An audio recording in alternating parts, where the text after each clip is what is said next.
So thanks. Take it away, Dr. Gonzalez-Frey. Oh, thank you. Hi, everyone. Thank you for joining me live. And also thank you to those who are now watching it asynchronously. There might be a few of you. My name is Selenid Gonzalez-Frey, and I'm really excited to be here and a part of the All Hands on Deck initiative to talk about the importance and intersection of literacy research, classroom practice, and what matters most. Our students or our future students. I see a number of my students here, past students like Michaela, Cynthia, Jenna, Kristen. So I'm glad you guys are joining me. Today, I want to lay a foundation about how reading emerges and students learn to read words via orthographic mapping in particular, with the intention of then using our 3 follow-up sessions that I hope you'll join with Mrs. George to share and discuss some practical applications that I have done, and hopefully you will be doing this fall semester or have already done in the past. So we will start with how we acquire the ability to read. Then we will understand the overlapping forces that influence skilled reading ability. And by that, I mean reading comprehension or extracting meaning. Then we're going to zoom in and focus on how students learn to read words. That is to be automatic readers who read words by sight from memory. And lastly, I'll talk about some instructional guidelines that comes from some of the research that has been facilitated in the classroom. So how does reading ability emerge at the most basic level? Reading is a language-based activity, and it has long been known that children's oral language development precedes, accompanies, and greatly influences their learning to read. However, it is important to acknowledge that while speech and reading have much in common, they differ in important ways. So let's consider reading, seeing, and talking. Reading shares many of the same processes and knowledge bases as talking and listening.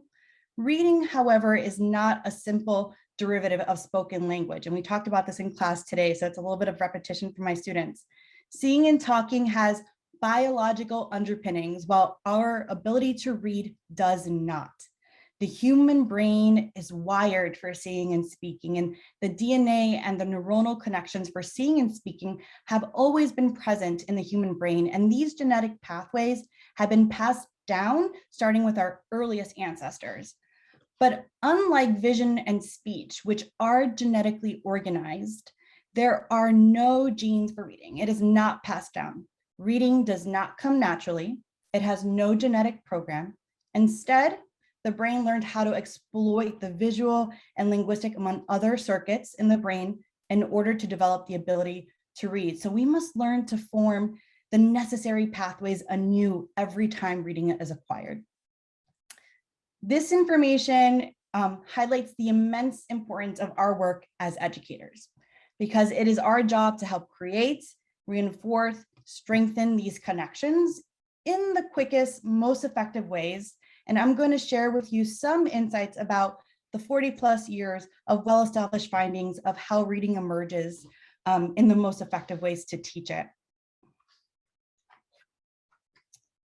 Understanding this immense importance, I believe that building our foundational knowledge based on research and evidence is important in order to improve the impact of our instructional practice and decision-making ability to aptly apply it to serve the needs of our students in classrooms, all within a culture that actively projects love and joy in learning to read. Before I go into the nuances of learning to read and orthographic mapping, I want to briefly talk about some models that have provided practical frameworks for researchers, teachers, school psychologists, literacy specialists, curriculum coordinators that have helped us organize the most useful findings from the vast amount of reading research. I will start with the simple view of reading, which was first developed by Go and Tunmer in 1986. And this initial model, which in my perspective is kind of a unicorn because it has both served to highlight the clear-cut important elements involved in skilled reading in an inclusive way, but it also has simultaneously highlighted and propelled reading research forward in uncovering the many contributors not directly named in this model that are important for skilled reading, as some of us already know. So a quick tidbit, when Go and Tunmer proposed this model with their colleagues, they did it with the adage that the purpose of reading is to understand what one reads. And I think we all would agree with that. So this model defines reading by distinguishing between two broad skills that are required for reading comprehension or skilled reading ability: decoding and linguistic comprehension, where decoding is the ability to transform print into spoken language and to read words quickly and accurately, fundamentally through the use of letter sound correspondences or letter sound rules. So learning encompasses knowledge of letters, sounds, words, as well as the process of using this knowledge to read words on a page, aka decoding. And the good news is all of this can and should be systematically and explicitly taught. Linguistic comprehension. So linguistic comprehension is the ability to understand the spoken language. Thus, it is defined by the process by which words, sentences, and discourse are interpreted.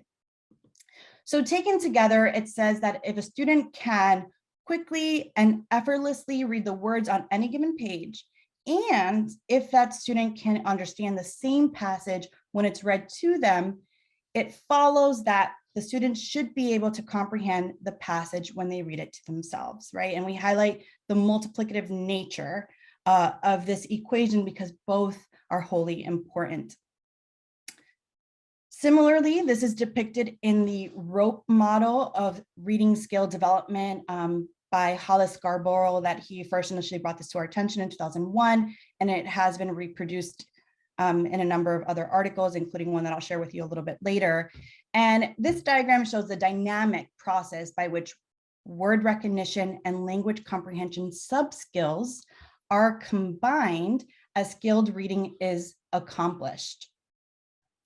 And I'll click a few times. I use this with my class, and we work to relate it to the simple view of reading.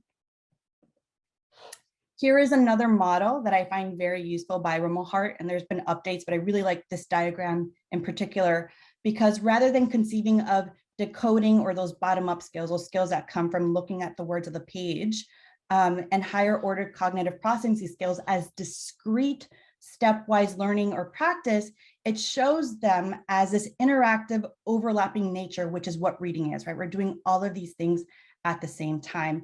And I'll so very quickly go over a general overview of this, but then I'm going to move on to something a little more in particular. So the center box here represents that central processor in our memory that receives information from the eye. So when we see the written text, our eye takes it in and it interprets it. And it's in this space that we're kind of working on that text.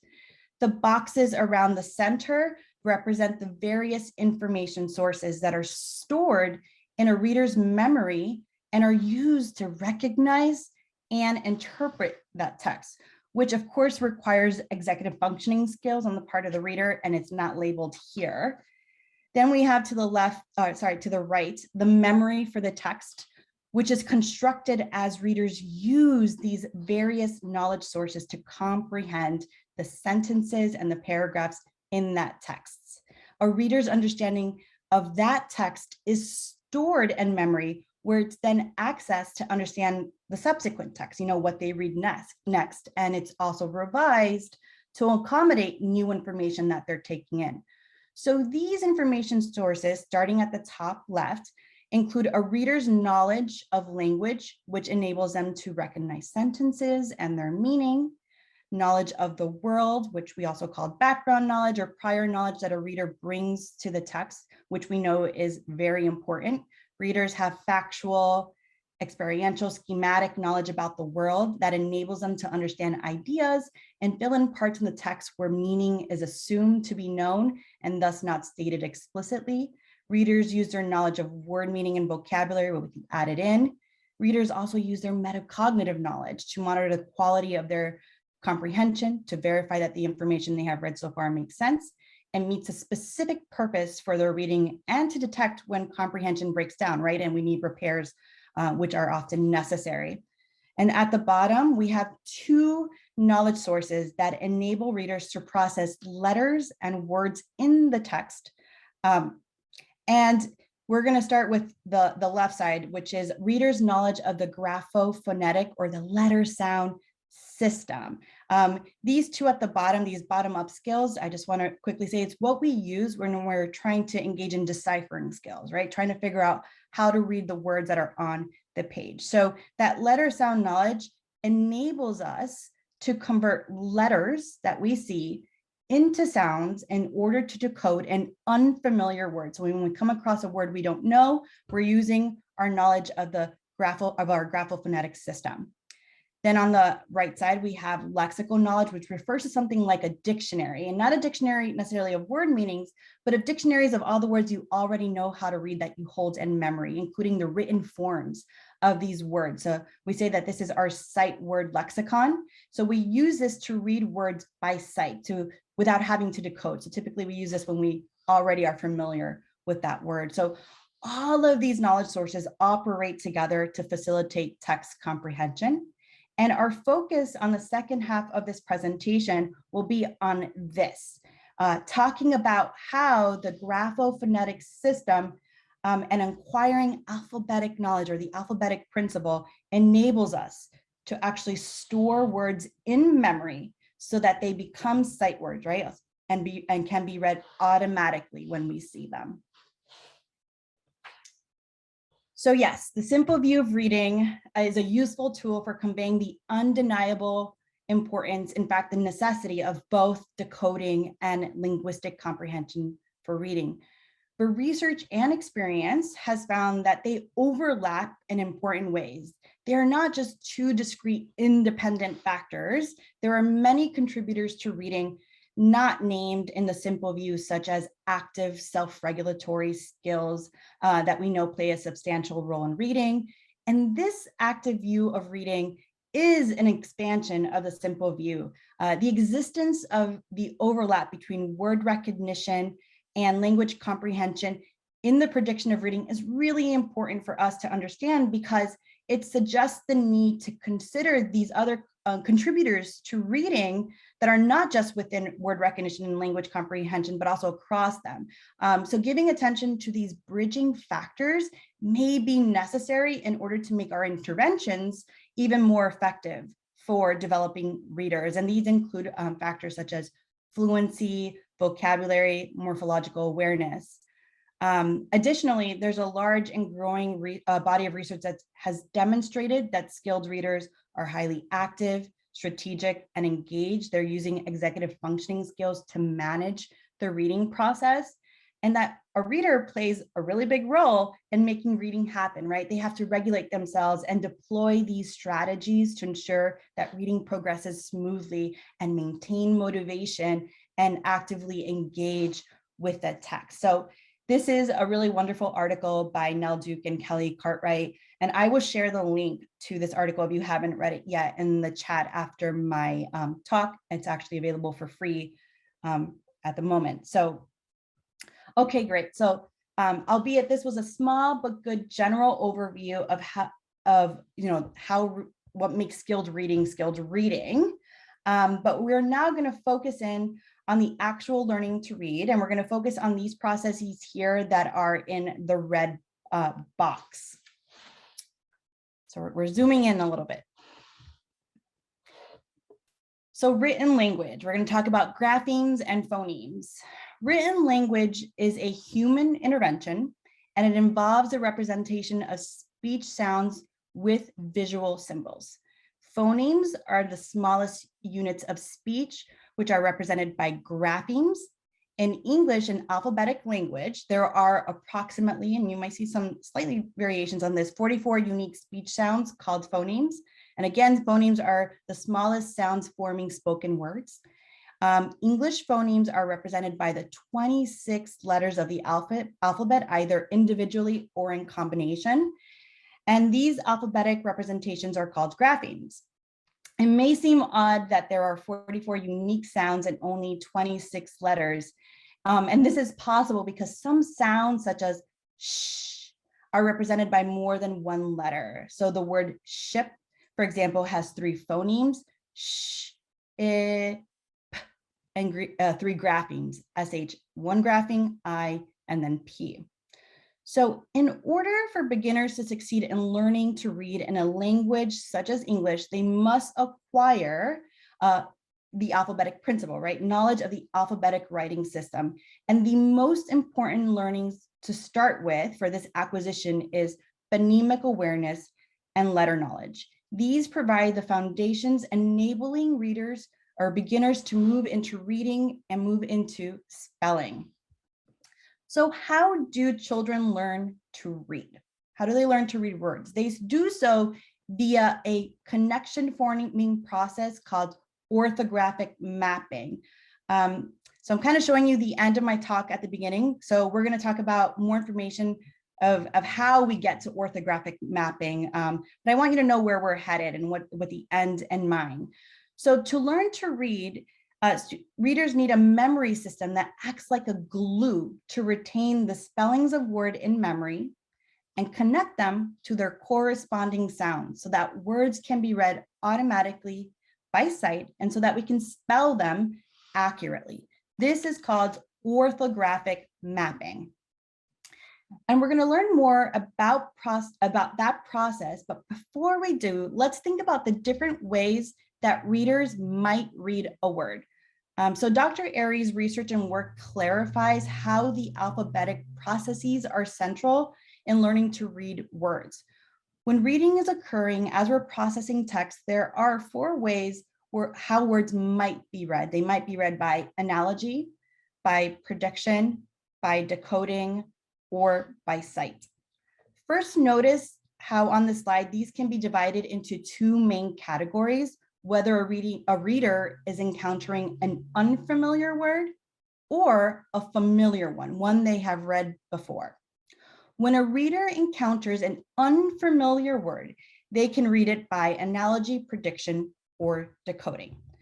By analogy, readers may read a new word by recognizing how its spelling is similar to a word they already know as a sight word.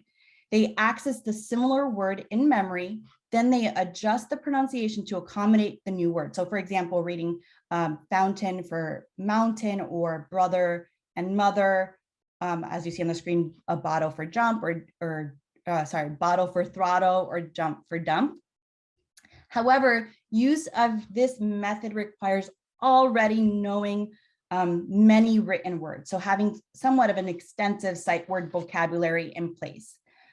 By prediction and context clues, it involves using pictures and the preceding text to make predictions about upcoming words. So readers can use their knowledge about language, their knowledge of the world, and their memory for the text already read to guess the identities of words that they may not know as they are reading. So for example, if a reader knows how to read the word tea, T-E-A, they may be able to use the surrounding known words as well as their experience with drinking tea and other beverages that are offered in restaurants to make a prediction. In this case, that would be coffee. However, guessing words without fully analyzing their letters may yield wrong answers. A more reliable method is to analyze letter sound relations to decode words. Predicting words based on context clues does not account for the ways that readers read most words in text. Studies of predictability, and I'm citing one down here, go and watch. So studies of predictability of how words in text are read indicate that on average, 25% of words can be guessed correctly. Further, the most important content words that carry meaning are the least predictable, with only 10% guessed correctly. So then by decoding. By decoding, readers read words by determining the sounds of letters and blending them into pronunciations that approximate real words. Again, this is a strategy that enables readers to read words they have never seen before. So to use this strategy, readers need need to be able to have some sort of alphabetic knowledge, letter sound knowledge, including, for example, knowledge of how digraphs work. And we call this alphabetic knowledge. And we subdivide this into two parts because whereas beginning readers decode words by sounding out individual letters in the word, more advanced readers proceed by reading through chunking of letters when they decode those words. So for advanced decoding or for chunking, readers learn how letter chunks are pronounced from their experience reading words and writing different words that share common letter patterns. So when they see a new word containing these letter patterns, they can pronounce the letters as units without having to subdivide them into the graphophonemic unit, as you would do in the more basic form of decoding. So readers apply these strategies to figure out unknown words, but they read familiar words by accessing them in memory and reading them by sight. Readers do this when they bond the spellings of words, what they see, to pronunciations in memory. And they do this by applying their knowledge of letter sound relations. So decoding comes into play to helping us acquire a large sight for vocabulary. So this is a practice you get when you use decoding skills to decipher unfamiliar words, but I'm actually going to flip this graphic because I want to make clear that decoding is what contributes to orthographic mapping and to reading words by sight. When we practice by decoding, we're actually creating an orthographic map of those words that then enable us to read those words by sight. So the first few times a student reads a word and is decoding it, these connections are being formed and stored in memory. Then when the word is seen again, these connections are activated in memory to read the word automatically by sight.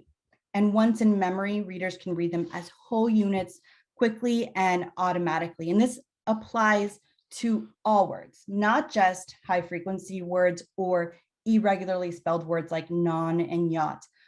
All words, when practiced in this way, become embedded in memory and read by sight. And this eventually supplants the need for guessing or for decoding. And I just want to overemphasize, it is important to note that sight word reading, again, is not limited to strangely spelled, difficult to decode words. With sufficient practice, all words acquire status as sight words. What does it take to read words by sight from memory? How are written words committed to memory? It is through a connection forming process. Readers learn sight words by forming connections between the graphemes and spellings and phonemes underlying the pronunciations of those individual words. And this secures the sight word in memory. For written words to be added in memory, readers need to bond the spellings to their pronunciations by applying their knowledge of letter-sound relationships. So when a reader sees the word on a page, they need to identify and segment the sounds each letter produces, then blend those sounds together to pronounce the word. Thus, grapheme phoneme knowledge or alphabetic knowledge is essential for literacy acquisition and to reach a mature state of reading. So with practice and over time, the written word that they see bonds with the pronunciation and the meaning of the word, and it becomes committed to memory and can be read by sight. Acquisition of sight word learning requires students to learn the regularities of the writing system, beginning with grapheme phoneme knowledge, phoneme segmentation and blending, and decoding skills. So this slide here is one of the original slides that Dr. Aries showed me when she was teaching me this concept when I was a doctoral student. And I'm just going to go over it now, and then I'll bring it back a little bit later in the presentation. So orthographic mapping happens when spellings of words bond to their pronunciations, to their corresponding sounds. What bonds this, the glue, is knowledge of the grapheme phoneme correspondences. The practice that strengthens these bonds comes from decoding words. This secures it in memory. Again, knowledge of the alphabetic system provides the glue that bonds the spelling to the phonological identities so that when readers read words by sight, they access this information stored in memory from their previous experience reading it, and the sight of the written word activates its spelling, its pronunciation, its meaning immediately in memory without any decoding steps required. If a reader can recognize words automatically by sight, which is what we want them to do, then reading can be executed unconsciously, effortlessly, and it frees up precious cognitive resource and space that we would then use for other things like comprehending the text. And I will go through a little more of this in a few slides, but first I want to talk about the process of acquiring this, the all-important alphabetic knowledge. So how does alphabetic knowledge develop amongst our students, our young children? So a plethora of research has shown how sight word reading emerges in beginners. Progress is determined by the predominant type of alphabetic knowledge the child has at any given point that you assess them. So Aries alphabetic phase theory works sort of kind of like a roadmap on which students travel down on their journey to learning to decode words and beyond. So children in preschool and even early kindergarten who do not yet know letter and sounds may try to make sense of print by using visual features of words. So before children have acquired knowledge of letters and sounds, they may try to use a visual memory for letter or word shape cues to try to remember how to read words. And we know that this approach is ineffective. Words do not have sufficient distinctive letters or shapes to them to enable readers to remember thousands of them with their visual memory. Readers at this stage are at what we call pre-alphabetic phase. They're engaging in logographic reading, right? They're looking at logos and reading it, and they're relying primarily on visually salient cues and context clues, but they're not relying on letter sound cues to read and write these words because they don't yet know or have the necessary alphabetic knowledge to do so. In one seminal study that I'll tell you about quickly by Masenheimer, Drum, and Ehri, which has then been replicated a number of times and even was replicated with adult learners who are learning English for the first time. It was shown that 2- and 5-year-old preschoolers in the study could not identify common words in environmental print without their corresponding texts and logo. So for example, Pepsi was quickly read when it was embedded in the product's logo, but not when presented apart from the logo. Also, children said Pepsi when the spelling inside the logo was changed to something that looked like this. And the preschoolers were asked to look carefully even after they continued to say Pepsi to see if there was anything wrong, and yet they were still unable to detect these misspellings. It is not until children learn the alphabet or the alphabetic principle that a reliable system of remembering words is established for students. So readers move into the partial alphabetic phase when they can use their knowledge of letter names or sounds to read and write words, but cannot decode unfamiliar words yet. So once students learn some basic grapheme phoneme relationships, but before they can decode words, they're able to use this limited letter sound knowledge to form partial connections between letters and spellings and sounds in their pronunciations to read and spell those words. Because typically first and last letters are especially salient, these are often selected to be as cues that are remembered by students. So to remember sight words in this way, a partial alphabetic reader would need to know the relevant letter sound correspondences for these cues, and they would need to be able to segment the first and final sound in words. So for example, to remember how to read this word swim, beginners might detect the initial s sound and the final segments in their pronunciation of the words. And they recognize that the letters they see, S and M, symbolize these sounds. Recognizing this connection is facilitated by the fact that the names of these two letters actually contain the relevant sounds in them, right? So when we say the letter name S, we hear that sound as that second sound, or M, we hear that sound as well. So these connections are retained in memory and enable learners to remember how to read swim the next time they see it. The reason why the connections formed are partial rather than complete is that the reader lacks full knowledge of the spelling system, particularly vowels in this case. But great news, they are using alphabetic cues. So that's really good work.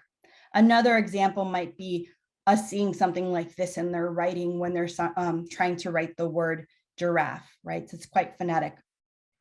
Readers move into the full alphabetic phase when they have acquired decoding skills and can fully analyze and form graphing phoneme correspondences or connections within words to read and spell them from memory.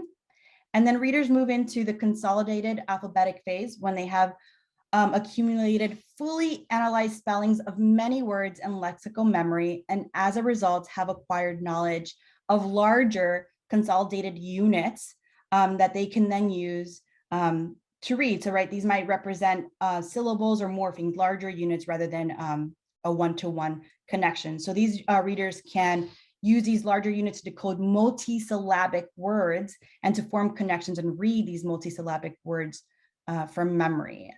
So just quickly, it's important to note that the type of knowledge that the young learner uses to read and spell can overlap across these phases. And I think that's why Aries uses the term phases rather than stages. So at any point in development, students will exhibit use of more than one type of knowledge. However, their phase is determined by the most commonly used at that given point in time. Okay, and I'm going to introduce another model, and I promise that's the last one, but it's all very helpful to know. So we're going to look, we're going to go back now to really talking about orthographic mapping in particular. And next we have here Dr. David Kilpatrick, who provides a useful set of 3 developmental levels that help someone like me, who was a student of Dr. Aries, to think about how do we get to orthographic mapping in particular. So he explains, I think in a very useful way, how we move from letter sounds to what he calls phonic decoding, we call just decoding, and then into orthographic mapping. So at level 1, we start with learning letter names and sounds and basic phonological skills. So studies have shown that not all letter sound relations are of equal difficulty to learn. Some letters, which we talked about a little bit in the last slide, have their sound at the beginning of the letter's name. So letters like B, D, K, J have those sounds at the beginning of their name, so it makes it a little easier to learn, and we call this the acrophonic principle. Whereas others have letter sounds embedded in their letter names, so F, L, M, right? So they're there, but they're not the primary initial sound, they come after. And still other letters have sounds that are not even contained in their letter name, like H or W or Y, which makes the sound Y, like in yellow. So letters that contain their sounds in the initial position in their name are more easily learned than those whose sounds are second in the letter or not in the letter at all. And this is helpful to help inform our scope and sequence of instruction for our youngest learners. Studies have shown that among preschoolers and kindergartners, there is a strong phonological component to learning letters and sounds, and teaching in this area improves the speed with which preschoolers and early kindergartners learn letter sounds. So Cardozo-Martin and his colleagues have done a lot of work in this area in particular. At level 2, phonic decoding, children combine letter sound knowledge with phonological blending to sound out unfamiliar words, right? So this is what we call decoding, or he calls phonic decoding. So they are sounding out letters and words to approximate the pronunciation of the word. Readers have to use their knowledge of graphing phoneme correspondences and their blending skills to get to that word. So we call this part to whole because they're first using their knowledge of individual phonemes to segment and blend to get to the unknown word. So they're looking at the word and they're breaking it up into its parts. They're identifying those parts, and then they're blending them to get to the whole word that they're trying to read. And then at level 3 is when you get to orthographic mapping really situating itself. That's when you're able to flip the script a little bit and go from whole to part. So readers are now attending to the whole word first, which because of all this phonic decoding practice that they got, that word is now hopefully really well mapped. So over time and through practicing word sounds and practicing the word sounds are anchored in spelling and stored in memory for quick retrieval. And please don't confuse this with whole word reading, right? Because that's a whole different thing. So oral words are mapped to their phonemes, and this is where that storage of the word comes into play.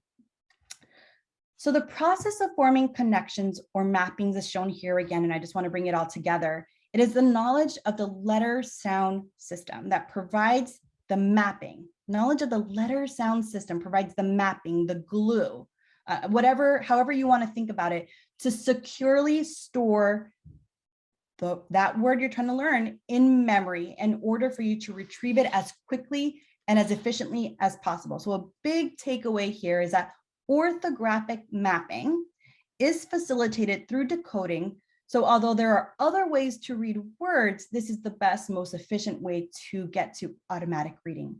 After going through this process a few times, though some children may need to go through the practice of decoding numerous times before a word is mapped, other children, as we know from the self-teaching hypothesis by Dr. David Scher, they can do this anywhere from 1 to 4 times, and then they have an orthographic representation of that word in memory, and it's going to be retrieved when they see that word. We also know that the meaning of the word, knowing the meaning of the word can support this amalgam or the storage in memory. That's also connected to this mapping. So let's bring this together. What do you need to know to trigger orthographic mapping? Well, you need phoneme segmentation skills. That's segmenting words into their smallest sounds. You need graphing correspondence knowledge. That's letter sound knowledge. Now let's take it a step further. Orthographic mapping is when you are mapping the letters and sounds in a particular word, right? That's how you know that the word name, N-A-M-E, is N-A-M-E and not N-A-I-M when writing the word. And then we also mentioned that the word's meaning is also attached to this in memory. So let's take a moment for anyone a little new to this concept of orthographic mapping, and my students, I promise we're going to go through this in a lot more detail. Why do we need to care about this? Is this just a theory that is helpful? How much should we deeply understand this? And I just want to emphasize that we need to understand it in our teaching extremely well, because the essence of reading difficulties is that it is typically reflecting, though not always, typically reflecting inefficient word reading. And when you have inefficient word reading, you need to use phonic decoding and context guessing in order to read the words on the page. And phonic decoding requires a lot of effort. And if you're teaching kindergarten or first grade, or even in the later grades with students who are having difficulty reading, I previously taught kinder through second, but I was also a 4th grade teacher where so many of my students were still using phonic decoding in order to read a 4th grade passage. Well, if that's the case, what are you going to see? Your comprehension is going to be compromised in a major way if you're continually reliant on phonic decoding. But yes, phonic decoding is imperative in order to get to orthographic mapping, but we need sufficient practice at the right time, the right kind of practice to move past decoding so that words can be mapped and retrieved from sight word memory. So we know that learning and this process should go something like this. And I'm going to show you this graphic that was created by a colleague, Dr. Katie Pace-Miles at Brooklyn College. So you've got this pile of letters and you're starting here. You're teaching letter, name, and sound knowledge. You're on the ground waiting for liftoff and you have that letter knowledge. Then students start learning how to use this knowledge to decipher words, to decode. They're starting to crack the code of reading that word on the page, and they're starting to put those letters to sounds so that when they come to an unfamiliar word, like maybe cat or big, they're able to segment the unfamiliar word into sounds and blend those sounds together. K, at, cat to read the word. And you start to get a little liftoff. But it's like that initial liftoff on a plane where it's going and people are starting to get a little nervous because, the plane is shaky, you feel the weight behind you. It's very effortful, that phonic decoding. But then with continual instruction that teaches students to analyze words and add to their sight word memory, you flip it and you go from to now having that orthographic mapping of those words stored in memory, like cat and big. And in memory, the graphings are attached to phonemes, and you can read these words effortlessly because they are easily retrievable. So that liftoff is happening in KN1, and hopefully you're into smooth sailing going into second and definitely by third. Instead, we find that sometimes it goes like this. We have these children who have letter knowledge and have letter sound knowledge, and we teach them some decoding, but then we start doing some version of flashcarding, or you may not call it that. I worked with teachers who called it something different, like fishbowl reading or popcorn reading, where they're memorizing certain words. And I get it, because I was there. I was one of those teachers who made really cute stuff with popcorn reading and these words that just pop out of your mouth because you just had to know them. And we think this is going to get our students reading more efficiently, but it's the opposite. You would need a longer runway, and for many words and for many children, you're just not going to get there if students do not have the opportunity to actually analyze the word, right? That's the important part here. Part of accelerating this learning and getting back on track, or going for the rebound, if you will, is really understanding what we mean by sight words. There's sometimes a disconnect between research and practice around the term sight word. So in research, the term sight word is a process by which the brain acquires information about a word's identity to store it in memory so that it can be accessed quickly. And this is facilitated by decoding. All words will be, hopefully, if you're a proficient reader, read from memory by sight. And if you don't know the word, at least you have the ability to fall back on to decoding skills. Then through practice, you can bring that word into your sight word vocabulary.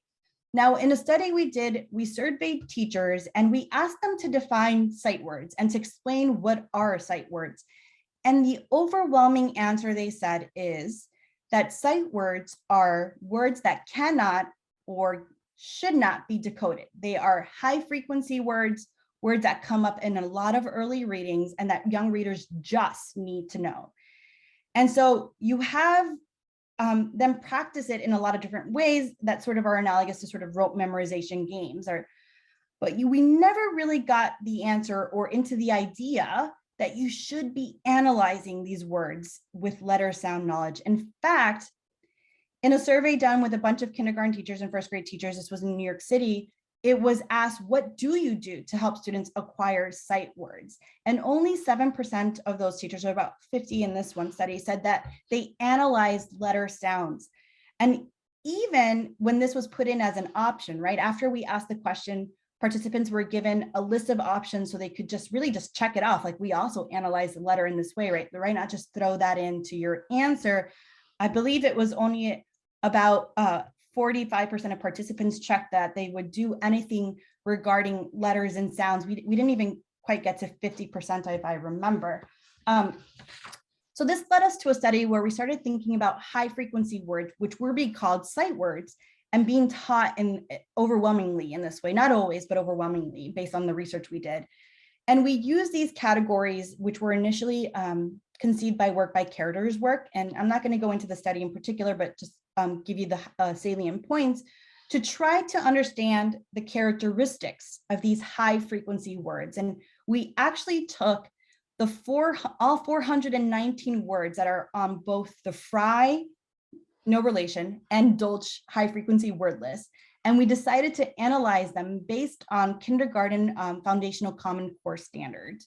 So we have words that we consider to be regularly spelled words. And this is a word that's a regularly spelled word is a word that follows the most common graphing phoneme relationship, like the most typical graphing phoneme relationships that you would expect. So a word like cat, we would call regularly spelled once a child knows that the C sound can make the K sound, that the A sound makes its short vowel sound A, and that the T sound makes the T sound. Temporarily irregularly spelled words, I know it's a mouthful, are those whose graphing phoneme relations are reliable, maybe not a one-to-one connection, but are reliable, but just haven't been learned yet, right? So an example of this would be like a digraph or a magic E word. This is something that most kindergarteners don't typically know yet, maybe some do, and will learn. And when they learn that, that rule, then that word now no longer is temporarily irregular. It becomes regularly spelled for them, right? Because they can access it, they can read it because of that, learning that rule. So this is a little fluid. And then permanently irregularly spelled words refers to words that are idiosyncratic, meaning that there's major violations in them. And we had a rule. These were words that the violation wasn't seen in many other words. I think we had a rule of 3 or 4 other words that it could show up in. So these were words that had silent letters that really tripped you up. Examples are a word like said, S-A-I-D, or have, H-A-V-E, right? Because it doesn't say that magic, that sound you expect it to say in the middle. And I want to make a really important point. I do want to emphasize that even permanently irregularly spelled words do have anchors in them, anchors that should be used and analyzed to support the mappings of words. And this is all going back to that orthographic mapping, to use the parts that are reliable, like the S and the D instead, as anchors to support phonic decoding.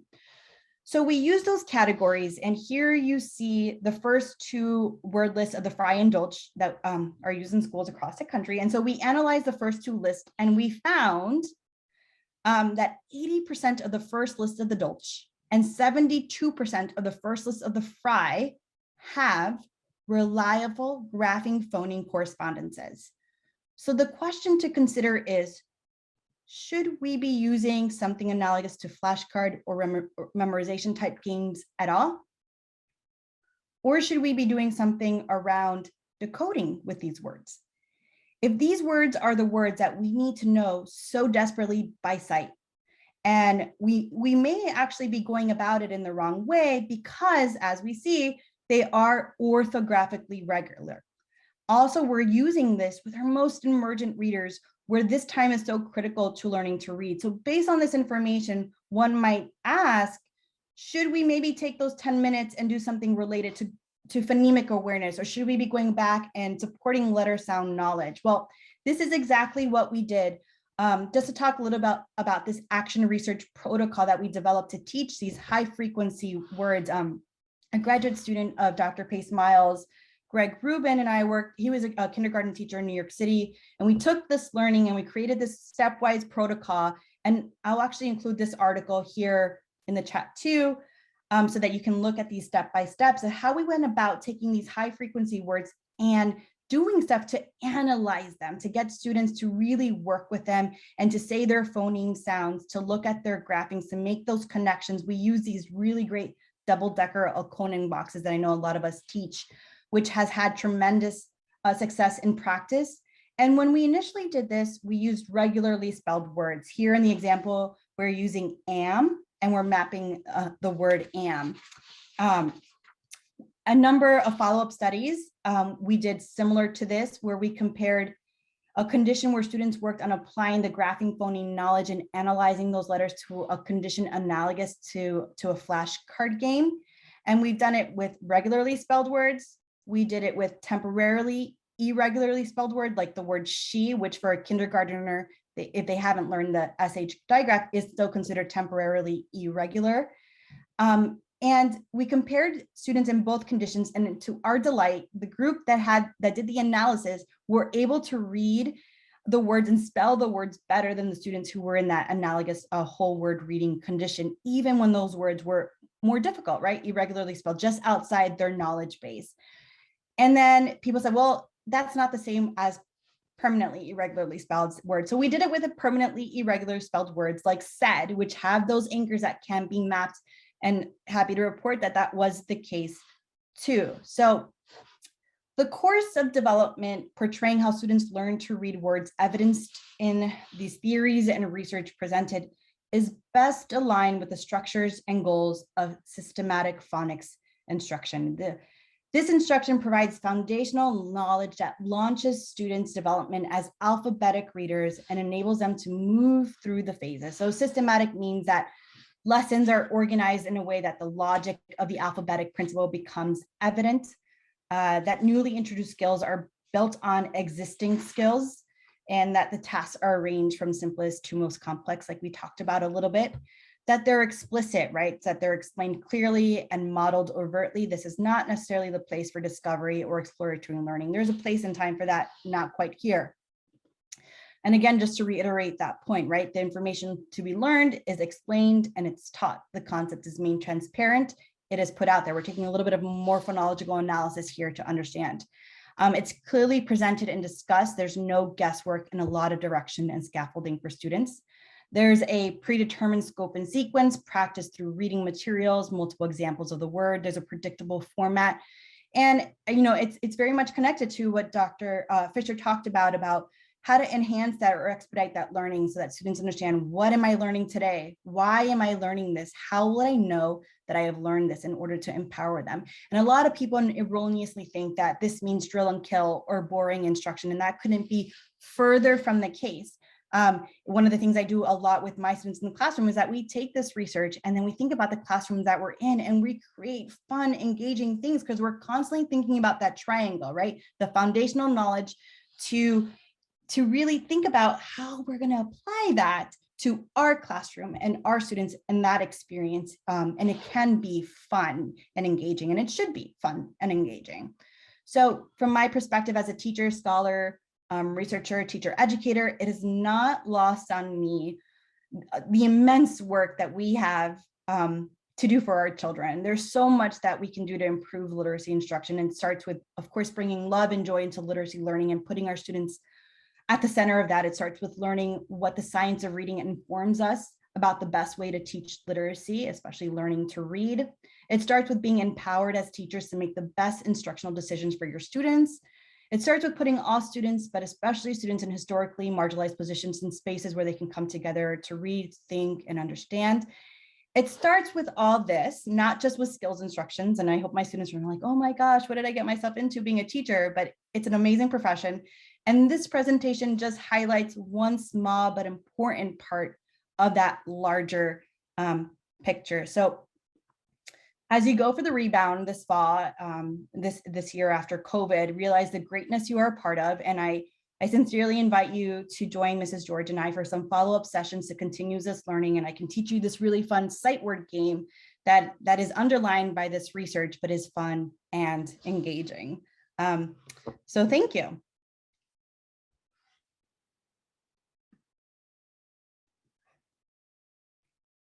I hope I did okay on time.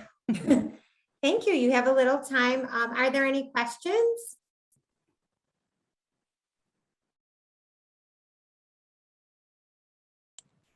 It was a lot of information, so maybe watch it a couple of times after the fact, but it's good information.